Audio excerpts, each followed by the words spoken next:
করেছেন, এই মাসুদ রানাকে কিভাবে উত্তরে যাবে সেই মাসুদ রানাকে আপনি একটু বলবেন কেন?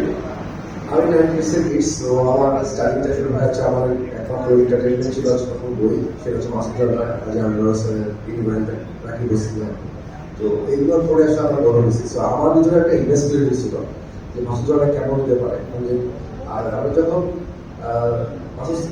স্যারের সিনেমা দেখি, হ্যাঁ, তখনকার টেকনোলজি অনুযায়ী মাসুদ রানা যেমন ছিল দ্যাট ওয়াজ গুড। এবং আমার পার্সোনালি যেটা হচ্ছে যে আমি এই সিনেমা করার ক্ষেত্রে ভালো ছিল আপনার যেটা ইন্সপায়ার্ড কিনা না, আমি মাসুদ রানা আগের সিনেমাকে কোনোভাবেই কোনো ইন্সপায়ারেশন নিইনি, বিকজ অফ আমি খুবই টেকনো পার্সন।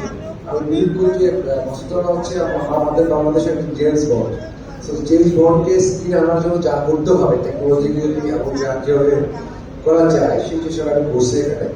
আর আমি চেষ্টা করছি যে আমার যে গল্পটা আমাকে দেওয়া হয়েছে মাস্টার আমরা যেটা করছি সেটা হচ্ছে পারমাণবিক, এটা শুধুমাত্র একটু বইয়ের আদলে তৈরি করা স্যার লিখছেন এবং কাজী আমিনুল হোসেন স্যার এটা অনুমোদন করছেন।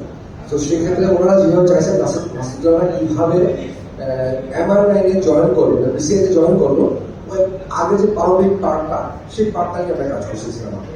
তো সেক্ষেত্রে ডিফারেন্স হচ্ছে আমার খুব চ্যালেঞ্জ বেশি কাজ করতে হয় না, বিকজ অফ ট্যাক্সোলজি ফলো করতে হয় না। আমি আমার কল্পনা, আমার টেকনোলজি, আমি আমার ইমাজিনেশনকে একটা ব্লেন্ড করছি টেকনোলজি দিয়ে। সো এটা হচ্ছে আমার মাসুদ রানা বানানোর ক্ষেত্রে আমার যে ইমেজ ছিল মাসুদ রানা পড়ার সময় ওটা আমি চেষ্টা করছি প্রোপেট করার জন্য। আমার তো মাসুদ রানা, আমি সত্যি কথা বলতে চাই না, কিন্তু আমি ধন্যবাদ এবং যারা প্রোগ্রাম করেছিলেন কি হলো মাসুদ রানা, আমি মনে হচ্ছে বেস্ট ফাইনাল বেস্ট সিলেকশন ছিল। আর মাসুদ রানার ক্ষেত্রে আমার মনে হয় না যে রাসেল রানা হচ্ছে বেস্ট কেউ হইতে পারে এই মুহূর্তে, at the present. Thank you.